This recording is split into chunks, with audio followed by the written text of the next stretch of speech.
Namaskara, welcome to another episode of UVC Chronicles. I'm your host Adrian from third year Electronics and Communication Engineering, and on the show today we have a special guest joining us all the way from the United States. Our guest for this episode is Miss Sigma Satabdhi, who is an alumnus of UVC, who graduated in 2011 with a degree in computer science and engineering. Before we start, ma'am, is it okay if I continue to refer to you as ma'am, or would you prefer to be referred to in another manner? Just call me Sigma. I think, makes me sound old if you call me ma'am. Just kidding. No, Sigma is great.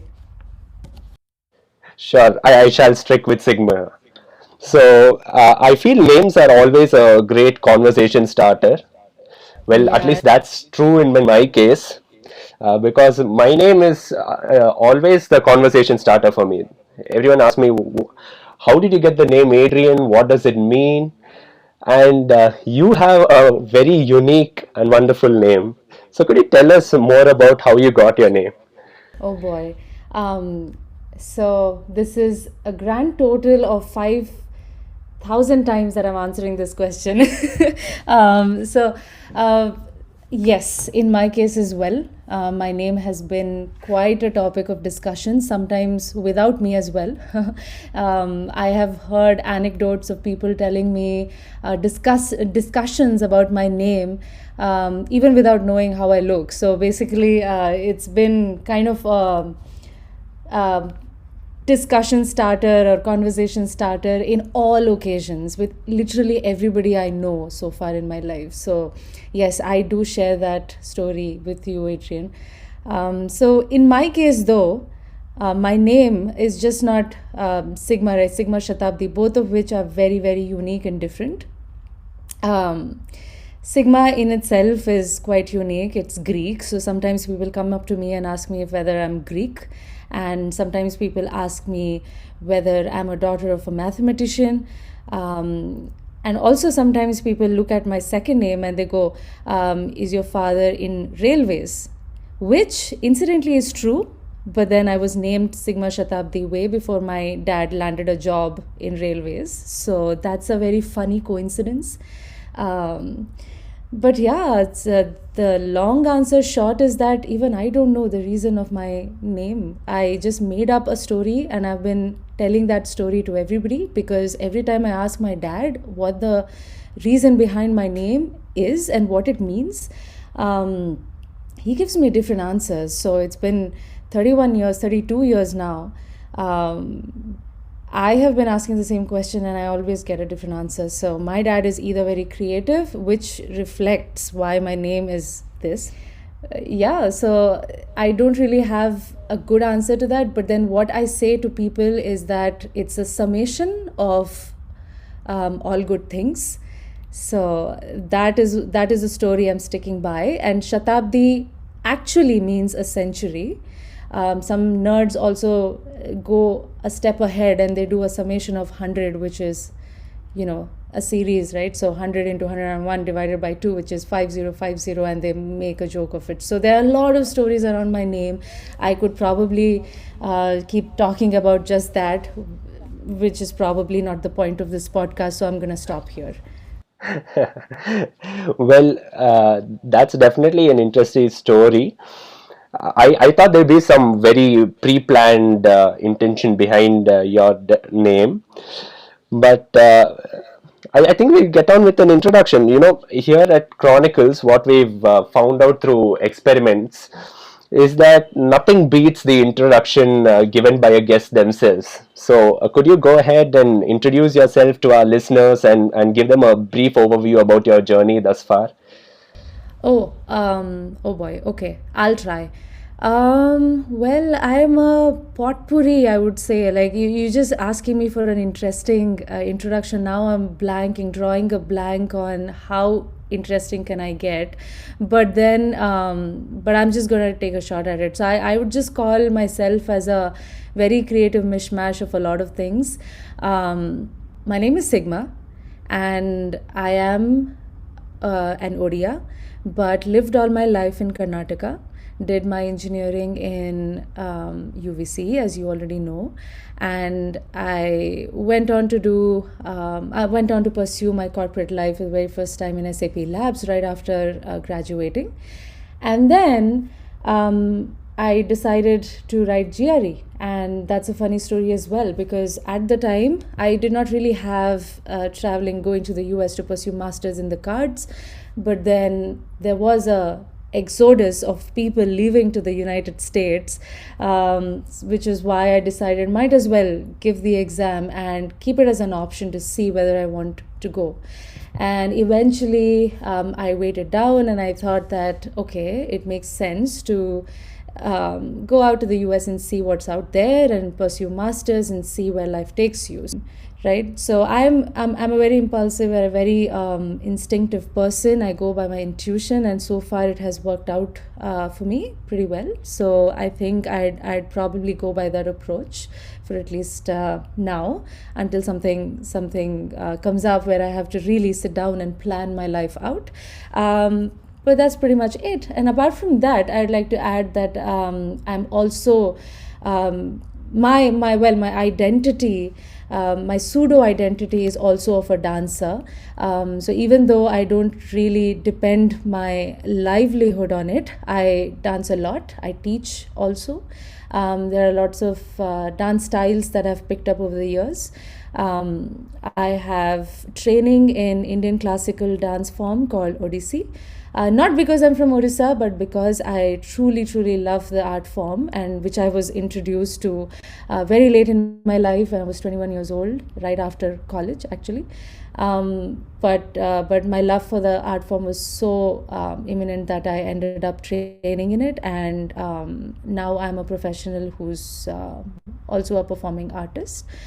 And apart from that, I've also trained in jazz, hip hop, some of the Latin dance forms, and now, in fact, right now, I'm training in a dance form called whacking, virtually from actually a choreographer from India. So I'm a bunch of different things when it comes to dancing. Outside of that, I'm also into art, and I paint a lot, and I have been painting since as far back as I can remember. But then it sort of dwindled during my school and engineering and all of that. It sprung back up when I had nothing to do in Chicago in winters, because it can get really, really cold, up to negative 45 degrees Celsius. So I ended up exploring painting, and I thought that it really calmed me down, because that was the only thing that could make me sit in one place for really long hours, right? So I ended up spending some time exploring art. I am currently exploring digital art, and I've managed to produce 31 pieces of art as a part of this initiative on Instagram called Inktober. Outside of that, I'm just pretty explorative in nature. So anything that catches my eye, catches my interest, I sort of go put my heart and soul into it, and I pick up that specific subject, and then I kind of put my time into it, and also try and master it in some cases. So yeah, I'm a mishmash of a lot of things. I just keep my life interesting, keep myself busy. I'm a constant learner, a nomadic learner. I travel a lot of interest down there. Yeah, that was a very, very good introduction. Quite, I think it almost covered all your aspects in your life. I mean, but before we go to your extracurricular interests, I wanted to know more about your master's at the University of Illinois at Chicago. So, can you tell us a little bit more about your experience, and like what were the major differences you noticed between your education here in India and the US? And yeah, are there any special takeaways that you'd like to share with our listeners? Left out a major chunk of my life without talking about masters at all. Glad you brought that up. So I'd like to start from GRE, right? So GRE is one of the ways that you can apply in the universities in the US, as as all of us know, and that's where I started. So, like I said, it was very impulsive of me to decide to write GRE. So I took about a week off, and I prepared, and I got decent scores, and I applied in all the universities that were still open at the time, and I got 2 out of 3, out of which my main criteria of selecting was, both of them were equally ranked. So for me, my main criteria was to see what location I like better. Out of Buffalo and Chicago, I picked Chicago because it's a big city. I'd like to explore a city in the US, and I'd like to do more activities. So I was thinking in that direction, because curriculum wise it was pretty much the same in both universities. But otherwise, if somebody were to choose a university, you would go by ranking and the kind of courses and what else, kind of courses and kind of job opportunities that you're seeking out for. For example, if you're into technology, fintech is financial technology. If you're into that, then you would want to be in a place like New York, because that's where most of the financial organizations are. And if you want to be in data science related field, then Chicago is a very nice place for that.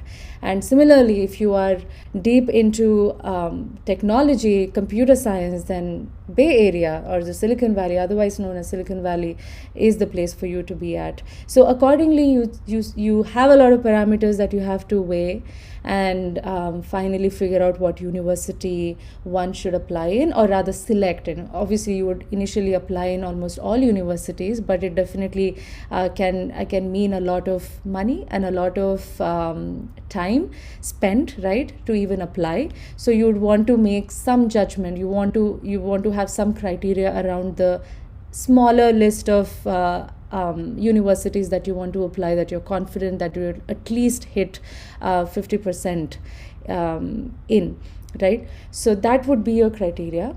For me, it was very simple. Out of the 2 universities, I chose Chicago, and UIC is a great school for the course that I was seeking out for, which was Masters in Management Information Systems. The course is perfect for people who are looking out for jobs with roles like business analyst and data analytics and data science, or program management, product management, and things of that nature, right? And the reason being, because I am from a technical background, from a computer science background, it makes sense to use your technical abilities but with a management flair, right? So this course, Management Information System, is a relatively shorter course compared to computer science, and has part management and part technology. So you kind of are in the cusp of both things, and either you can, sometimes you can also choose to completely go into technology, or you can choose to completely go into management, or you can choose to be somewhere in between where you can use both skills. So that is my master's in, and this course is quite popular these days, because if somebody has, let's say, has the technical background and wants to progress into wants to still use the technical skill but progress in a management area, then I think that is one of the cases where you would want to consider this course, as opposed to going to, let's say, a pure management skills like MBA. You would probably want to take a route like this, which would be much more suitable for you. So that is about my course. And some of the differences you asked, right? Some of the differences that I saw in the way the education system is set up here versus in India. I mean, I cannot give a direct comparison, because what I did in India was bachelor's, and what I did here in the US is the master's degree. But one thing I can point out is the way the course is structured. So what happens here is you have a bunch of different courses, and you can select the course that you want to take as per your stream, right? Suppose, like I said, there are multiple streams that one can, try and hone yourself for. So if you, let's say, want to be a data engineer, you would want to take courses like big data and data mining and things like that, as opposed to somebody who wants to be a business analyst. Then you take different set of courses. So there are multiple courses that you have to sign up for in the beginning of the semester, and so that is different, right? So that system isn't what we have in India. So at least in UVC, what we had was a set curriculum, and all of us collectively were taking part in that set curriculum, and we had the same internals and we had the same externals and so on and so forth. But here you have set courses to choose from. Depending on what you want to specialize in, you pick and choose what you want, and there's a set number of credits that you have to get to graduate out of the school, and you basically pick and choose your courses to fill in those credits within those credits, right? So that is how it works for the most part. Yeah, I think in the approach by itself, it's pretty much the same, I would say. Like you'd have a faculty and they would have classes, and especially in mine, because it is very friendly for people. The kind of course that I'm in is very friendly for people who already have a job. A lot of the times my classes were in the evening, so that, I think that was one of the differences, because of which I think very important to note is that since you have evening classes, you want to try and look for housing which is very close to the universities, which most people do, unless you want to drift too far apart from the college, just to have some trade-offs in terms of pricing. So you let go of the distance for some easier forgiving pricing on the rent. So there are a lot of things that comes into play for somebody who's coming into this country for the very first time, like housing and what bank to choose, and what is the medical system. So to understand the ins and outs of the daily functioning in the US as a student in itself is an education. So I think that takes a bit of time, and there's always inductions and people out there to help you, seniors, and there are organizations like Indian associations and things like that who help you kind of settle in for a couple of days when you just land, because obviously you'll not have a housing, right? So usually the Indian community, they help you. The association of that university, they usually help you to get you temporary accommodation until you find a place for yourself. So there's a lot of help around that. But what I'm trying to say is the life in itself is kind of different, because you don't know the place, and the medical system is different, the banks work differently. When I say work differently, I mean to say the way the process takes place. Like, for example, if you want to see somebody in the bank, you have to have have an appointment sometimes, and depending on what you're looking for, so things like that. So there are a lot of little differences here and there, but for the most part, I think the way the courses are structured, the way the university works, it's very similar to how it happens in India.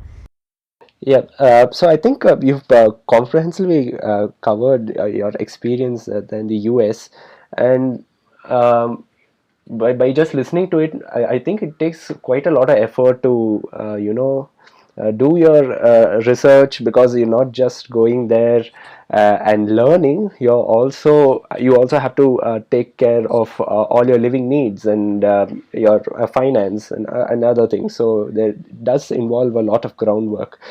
I mean, as you said in your introduction, I think art and you are sort of inseparable. It forms a major part of your life. And in preparation for this episode, I was just going through your Instagram and your YouTube channel. I must say, Sigma, I'm a fan. You've done some really brilliant work, be it in dance and art. So how did you sort of begin pursuing these hobbies? And what word of advice do you have for students, who are probably working right now, are a part of a course that's quite demanding, but at the same time would like to keep their hobbies alive? Yeah, yeah, of course. Thank you. Thanks for the compliment. I mean, I'm really flattered. I remember dancing since as far back as I can remember, because I've always loved dancing as a child, and I used to be this performance monkey, right? Whenever guests come home, I was asked to dance. So I'd be that person dancing in the living room. But be it for somebody else or for myself, I always loved it. Every time the music is on, I used to dance. So that used to be my childhood. In school, and up until 7th standard, I would say I danced a whole lot in school functions and all of that. But it sort of dwindled because you know how it is in India with 10th standard, 11th, and 12th. The setup is such that it makes you feel like that is the most important time of your life, and you have to score the most amount of marks. And I was kind of taken up by that, and I was fully engrossed in that process, and I was completely bought into that setup at the time. But now looking back, I don't know as much whether those academic accomplishments did come into forefront in any of my life decisions, but then even in my career, but I guess it contributed in something. But it kind of dwindled in that time frame, right? So I did not I completely forgot that I dance and I paint, and all of these hobbies just vanished out of my life. But then when I came to UVC, that's when things started springing back in my life. I think the first occasion when I put a group together for dancing was freshers party for us. So we were in first semester at the time. So that was the time when I put a group together from my batch, from my class, and we put up a show, and it was great. And that's when I realized, oh my god, I enjoyed dancing so much, and what happened to that? And ever since then, I've always been dancing. And UVC and any college in Bangalore for that matter, you become part of all of these fests and competitions, inter competitions. So I was representing UVC in all colleges, and I won a couple of competitions when I participated in PESIT and in BMS, and in I think BMC, and I don't remember all of the colleges, but yeah, I used to participate a lot. And at the time, I did not even think about training professionally, in the sense that going to a school to train. It did not even occur to me. But I used to learn from YouTube. We used to pick up from YouTube, and later on we actually went on to create a group in UVC called Footloose. I don't think it sort of continued the legacy per se. It sort of dissolved after all the people graduated out of that group. But we did have a group at the time who also won a lot of competitions all around Bangalore, and we were great. So basically, dance became a part of my identity in UVCE.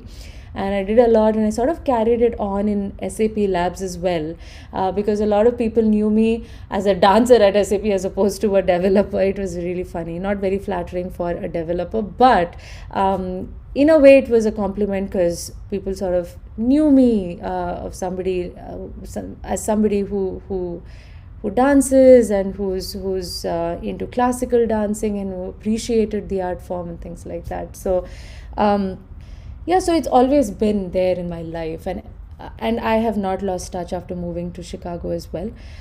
So I think for people who are interested in dancing, but cannot afford the time, it's a little bit easier in this day and age, because way back then, which was I think a decade ago, we did not have Instagram. We don't have the information right in the forefront, right at the convenience of our palms, right? So right now we have mobile devices which has access to so much information that you can literally learn anything you want, any kind of dance form you want, being at home. So that is one of the options for a lot of people who are not able to find time to get out there and take more classes and things like that. But people who can take classes in Bangalore right now, there are so many dance classes that it's incredible. It's not even funny. Like, in fact, in Chicago, I'm not finding some lessons that I want to take. While I was in Bangalore a couple of months ago, I was able to take multiple classes in various dance forms. So that's incredible that there are a whole lot of creative avenues that have opened up in Bangalore, and it's incredible how many people are indulging in them. So I think if you're a person who would like to learn a new art form or hone your existing hobby, Bangalore is just the right place. I know there are other places as well, but Bangalore has all the places. It's a way to blow off steam from a hard day at work, right? So it's not more work, but it's more fun than work. So it's a way to work out without even realizing that you're working out. So think of it that way. I at least I thought of dance that way. It's something else altogether. There's a lot of things out there for everybody to indulge in and pursue. I would say just look out for them and partake. Thank you for sharing your opinion. I used to play the piano. I went up to the eighth grade, but then, as you said, with a lot of things, it sort of took the back seat. I'm definitely looking forward to, again jumping back into the hobby.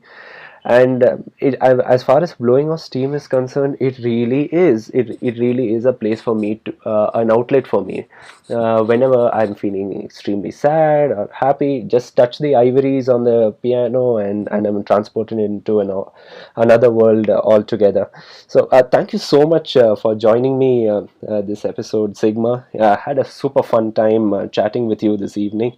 And of course, thank you to all the listeners who've kept us going. You can always reach out to us on Vision UVC's Instagram page, or drop an email at campus@uvcga.org. If you'd like to connect with any of us, share your feedback. If you'd like to be a guest on one of our episodes, or like to be a part of Team Chronicles. So until we meet again, do stay tuned to UVC Chronicles. Bye bye.